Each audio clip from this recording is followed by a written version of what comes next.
आज एक महीना हुआ है जबकि प्रधानमंत्री जी ने और सरकार ने ये घोषणा की थी कि जो हाई करेंसी डिनोमिनेशन नोट्स थे वो 8 तारीख नवंबर की रात से लीगल टेंडर नहीं रहे। इस एक महीने के दौरान रिजर्व बैंक एक अपनी पूर्व निर्धारित योजना और शेड्यूल के हिसाब से post offices, banks, banking correspondents, ATMs इनके माध्यम से करेंसी को रिलीज करता है जो कि ऑल्टरनेटिव वैकल्पिक करेंसी है। और एक प्रमुख उद्देश्य यह है कि अधिक से अधिक जहां तक संभव हो अर्थव्यवस्था का, इकोनॉमी का जो कैश ट्रांजैक्शन है वो कम हो और उसके सब्स्टिट्यूशन में डिजिटल ट्रांजैक्शंस आगे बढ़े।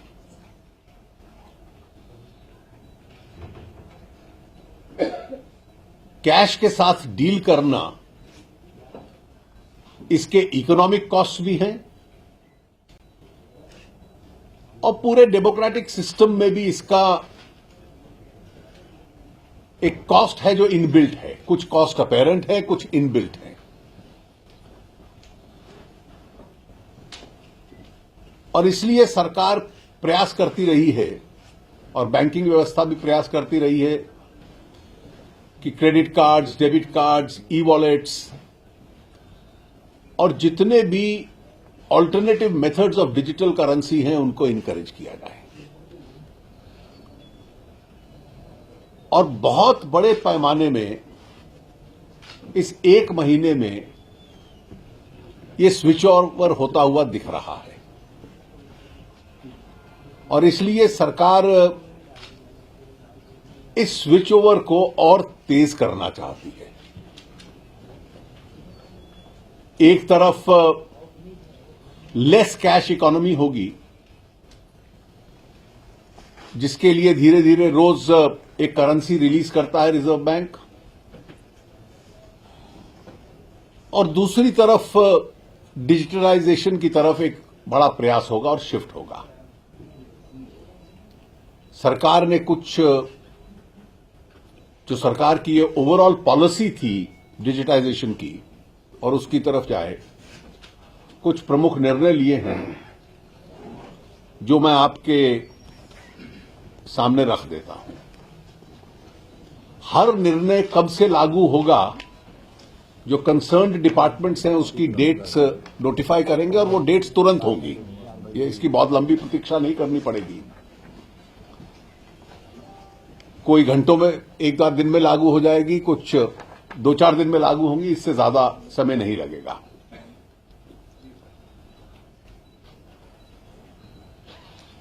₹4.5 करोड़ कंज्यूमर्स रोज पेट्रोल और डीजल खरीदते हैं पेट्रोल पंप से और इसकी जो डेली सेल है लगभग 1800 करोड़ रुपए के करीब है।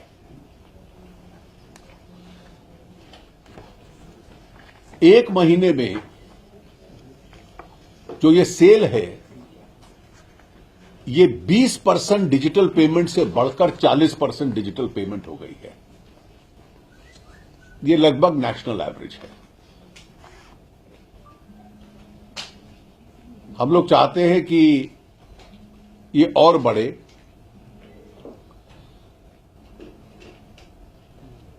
और केवल जो एक महीने में बढ़ी है इससे कैश रिक्वायरमेंट पर डे की 360 करोड़ रुपए की कम हुई है। और अगर ये मौजूदा लिमिट से 30% और बढ़ती है तो लगभग सालाना रिक्वायरमेंट कैश की 2 लाख करोड़ रुपए कम होती है। That is money in circulation. और इसलिए जो नोटिफाइड डेट की जाएगी, जो कंसर्न डिपार्टमेंट इसकी घोषणा कर देगा, जो डिजिटल मोड से पेट्रोलियम प्रोडक्ट्स, ऑयल और पेट्रोल और डीजल खरीदेगा, उसको 0.75% का डिस्काउंट मिलेगा. So petrol and diesel will be cheaper for those who pay for the digital mode. ये सरकार ने पहला निर्णय लिया है.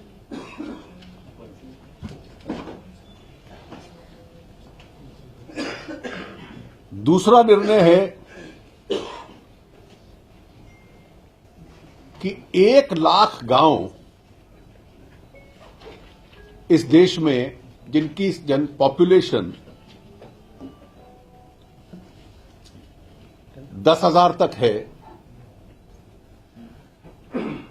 उसमें पर विलेज जो सरकार का फाइनेंशियल इंक्लूजन फंड है, उस फंड में से 2 point of sale machines free of cost provide की जाएंगी. There will be 2 point of sale machines provided to every village which has a population up to 10,000 and 1 lakh villages, 1 lakh गांव इस purpose के लिए सिलेक्ट होंगे. ये फाइनेंशियल इंक्लूजन फंड में से इसको सपोर्ट किया जाएगा.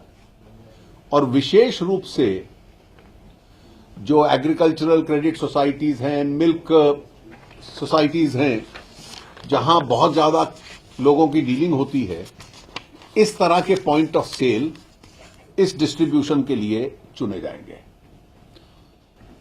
मतलब अगर एवरेज साइज उस गांव का 7,500 भी हम लोग मान लें, तो इससे लगभग 75 करोड़ लोग उन तक इन पॉस मशीन्स की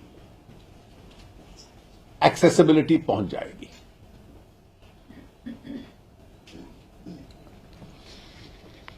तीसरा निर्णय सरकार ने लिया है कि नाबार्ड के माध्यम से जो रूरल रीजनल बैंक्स और कोऑपरेटिव बैंक्स हैं,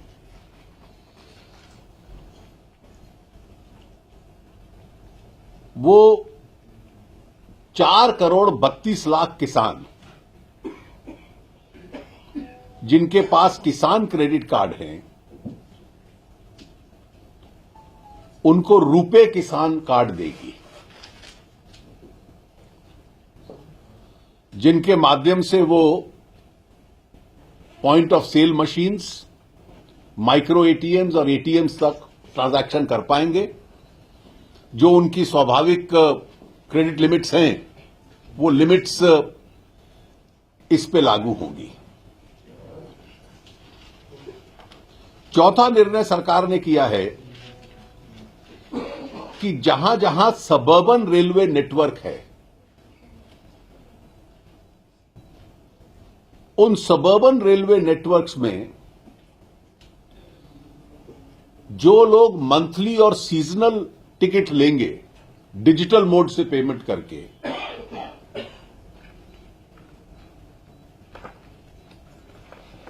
उनको उन टिकट्स पे रेलवेज 0.5% का डिस्काउंट देगी.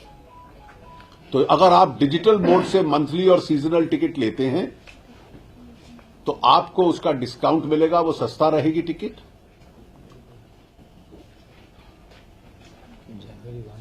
और ये 1 जनवरी 2017 से लागू होगा और मुंबई सबर्बन रेलवे के साथ इसकी पहली शुरुआत होगी.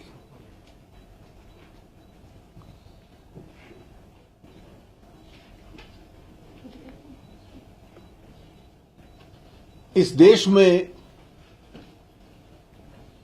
जितने लोग रेलवे में सफर करते हैं, ये अगला इंपॉर्टेंट निर्णय है,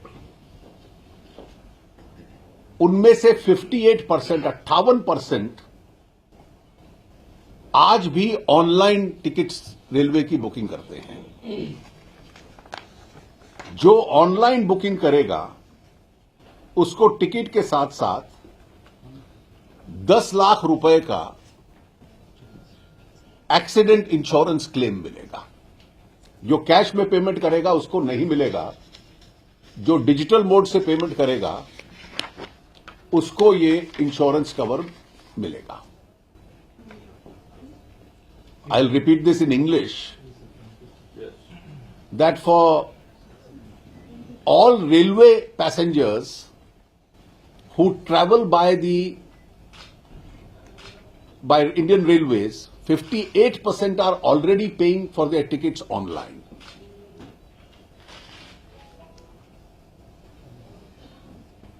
Those who buy tickets online will get a free accident claim insurance of 10 lakh rupees only if they pay by the digital mode.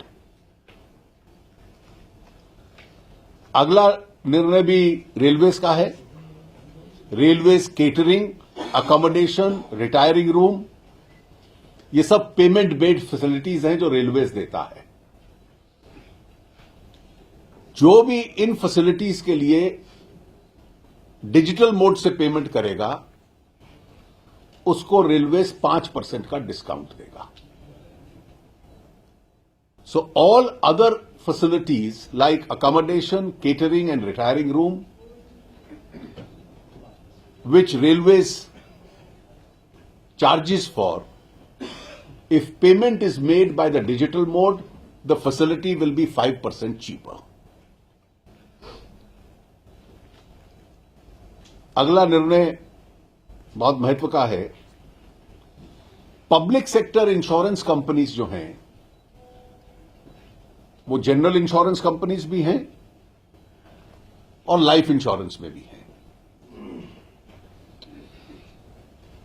जो डायरेक्टली इन इंश्योरेंस कंपनीज जो सरकारी क्षेत्र की हैं उनके कस्टमर पोर्टल से अपनी इंश्योरेंस पॉलिसीज लेंगे by online payment.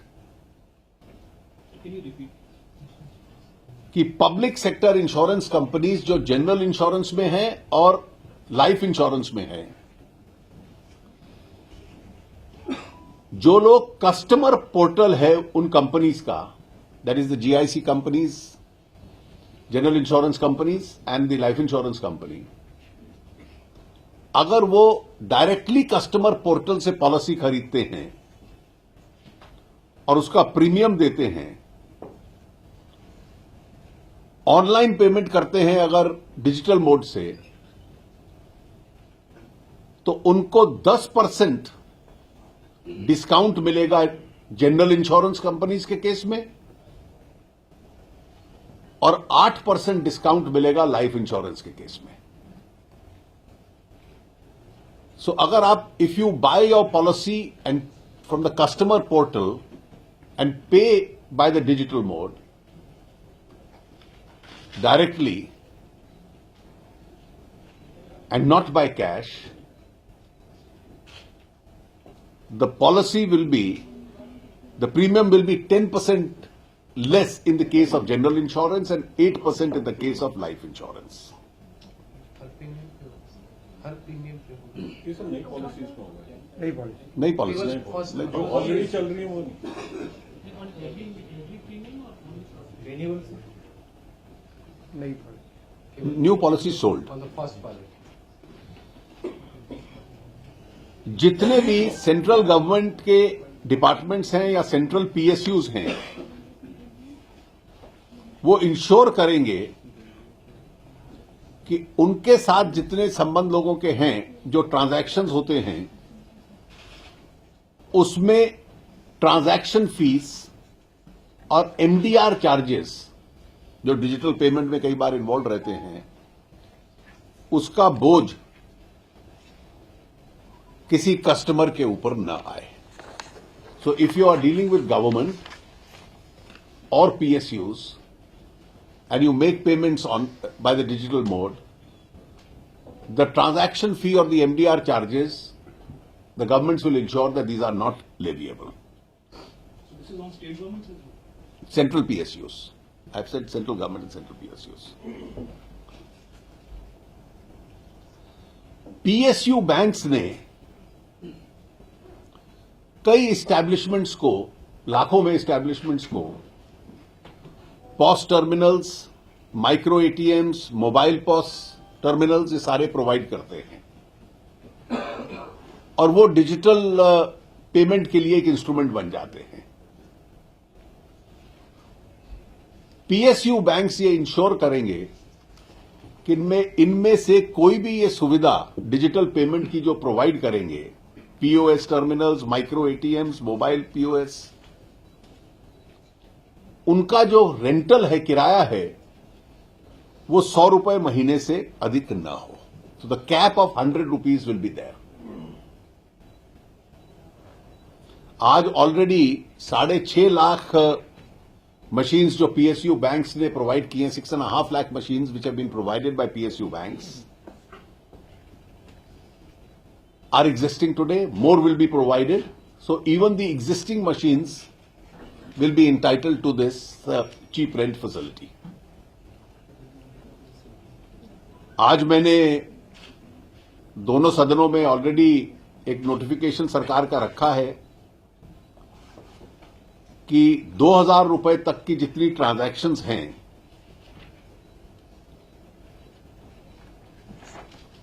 Digital mode, उन पे सर्विस टैक्स नहीं होगा। ये already parliament has been inform today of this.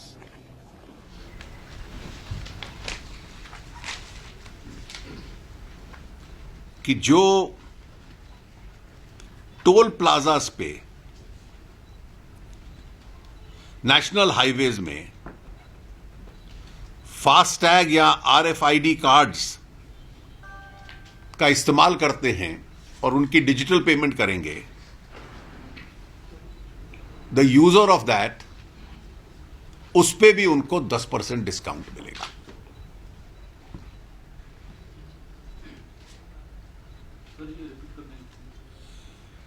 जो नेशनल हाईवेज पे जितने टोल प्लाजास हैं, उन टोल प्लाजास के यूज करने के लिए, टोल के लिए आरएफआईडी कार्ड या फास्टैग्स होंगे जिनके पास, और उसकी पेमेंट वो डिजिटल मोड से करेंगे, तो उनको वो 10% डिस्काउंट यानी सस्ता मिलेगा। Cash will cost, the cash cards will cost more than the digitally paid cards. तो ये 11 इंपॉर्टेंट डिसीजंस हैं जो सरकार ने आज लिए हैं। वैसे ये लगभग तुरंत लागू हो जाएंगे। उसके जो औपचारिक नोटिफिकेशंस या ऑर्डर्स हैं, उस दिशा में कंसर्न विभाग इसको इशू करेंगे। और इसके पीछे जो उद्देश्य है वो यही है कि जो मौजूदा स्थिति में कैश के स्थान पर डिजिटल ट्रांजैक्शंस पे सरकार का एम्फेसिस है, इसके माध्यम से उसको और तेज किया जाए। We want to catalyse that whole process. Sir, there are announcements that you have made, sir. How much lesser cash will now be, used through all these announcements? You see, we Is are- there any assessment that the government has made? You see, we are now using, we were using as of 8th November, excessive amount of cash and a very, very limited amount of digital transactions.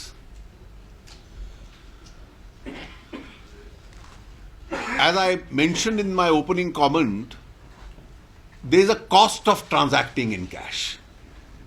And that cost of transacting in cash has to be borne by the economy. It has also to be borne by the political system. These are costs which are visible, these are costs which are invisible. Excessive cash can also lead to a lot of malpractices. And therefore, in the long run, we are using this also as an opportunity to move towards digitization. Now, in almost industry after industry, service after service, the feedback we are getting is that this movement is quite rapid. Now, How much are we eventually able to stop at? This is a matter of final calculation. I don't want to speculate at the figure. But this will certainly make India into a less cash economy. So who will pay for this discount, sir? Will the government? MDR charge हटाने के बावजूद 31 दिसंबर तक petrol pump पर transaction 15 rupees ले रहे हैं अभी भी। देखिए, अगर कोई उल्लंघन करता है तो उस शिकायत को हम देखेंगे। मतलब अगर कोई उसका वायलेशन करता है तो फिर उसके साथ जो भी कंसर्न ऑयल कंपनीज हैं उस पेट्रोल पंप के साथ डील करेंगी। Sir, How discount long will discount these सब देर incentives be करेगा। offered? How long will these incentives be offered? Is there any end date? No, there is no end date which we are mentioning just now. So who will bear the cost of these discounts? You see, the cost of these discounts will be borne within the by each of the organizations, because most of these discounts are being offered by bodies which are either central government run or are PSU units. Now, how the government deals with each one of them is a matter internal to the government. So will the fuel discount also be passed on through private fuel retail outlets, or will this be limited? No, I have said because it's only the PSUs which have taken this decision. The private ones are to decide in the world of competition what they are to do. They are free to sell costlier petrol and face the consequences of the market. So what are the revenue implications of removing service tax below 2,000 rupees? Are there significant costs? I don't think it can be quantified. Not at this moment, but we will there would be a revenue consequence of every decision. So what percentage would be Nearly 2,000 rupees 70% of the transactions are below 2,000. Sir, You see, since this process has just started, those exact accurate data are not Sir, available. have you thought about encouraging digital payments for funding of political parties? Can I tell you, this would inevitably be a future course. And I think if it becomes digital, if it becomes smaller donations, if it becomes lesser donations from a larger body of donors, it'll be a great day for Indian democracy. And when I was repeatedly saying the cost of dealing in cash are both to the economy and the political system, this is one of the factors that I had in mind.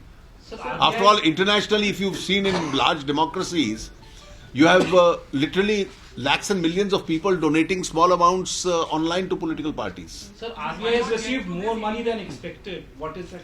देखिए, I let the final figures come. I may only clarify that merely depositing money in a bank doesn't mean that it changes color from black to white. Its tax liability would still remain because what is unexplained will still remain taxable. And therefore, what is deposited in the bank will be closely scrutinized to determine the tax liability on that money. So, sir, are you saying that there is a lot of black money has been deposited in banks? No, I am not saying that, but ultimately it's for the revenue officials of the tax department to determine. The mere fact that money has come into the bank doesn't make it change colors. But sir, would you agree that your claim which the Attorney General gave to the court that only you... I am not making any, false. Dekhiye, I am not making any comment on any claim. These are only No sir, this was potential. government's claim because you initially said No. that a lot of black money is, the government kept saying, and now you're changing goalposts, you're moving to digital. You see, anybody would be too naive to believe that there was no black money in India. No sir, but actually the money We is not knew, back. we live in a real world. And therefore, how much of it is there will depend on how much of it is explained and how much is not explained. Credit card और debit card पे sir credit card और debit card पे MDR already आपने 31 तक wait कर दिया, तो जो सर्विस टैक्स हटाया गया है तो वो तो सर्विस चार्ज पे ही लगता था, तो वो एक सर्विस चार्ज, तो वो सर्विस चार्ज पे ही लगता था, तो वो एक लॉजिकल मूव हुआ ना, इसका नेक्स्ट स्टेप तो यही हुआ ना सर। Next step यही है. Sir, all of these waivers, exemptions, discounts which you have announced today. Now, a lot of people will be waiting whether these are long-term measures or short-term. At the moment, I have not announced any end date. It's a part of our campaign to incentivize people, So this to transaction, persuade people, to incentivize people, and I think incentivizing people to go digital and shed cash to the extent it is possible is a good development for the economy. for example, this transaction surcharge and others which were announced earlier, waiver. Sir digital को बढ़ावा देने के अलावा लोग कह रहे हैं ये भी जो कैश ट्रांजैक्शन है उसको डिसइंसेंटिवाइज किया जाए। देखिए आज जितना निर्णय सरकार ने लिया मैंने आपको बता दिया है। सर चेन्नई में आईटी पार्क में 70 करोड़ नए नोट पकड़े। ये जो पूरा जो सिस्टम चल रहा है बैंकिंग सेक्टर पे कुछ नहीं, वो इनके प्रश्न का उत्तर देता है जो कह रहे थे कि ब्लैक मनी कितनी है। But the banking system is itself involved. We've seen so many branches. So they will be, you see, if somebody misconducts himself, he'll be held accountable. After all, there are bank officials who are being held accountable. If more complaints come and more evidence comes, certainly they'll be brought to book. Sir, the service tax exemption up to 2,000 rupees, that applies also to net banking or is it only to card transactions? All digital transactions. And sir, any revision on the limits that would happen?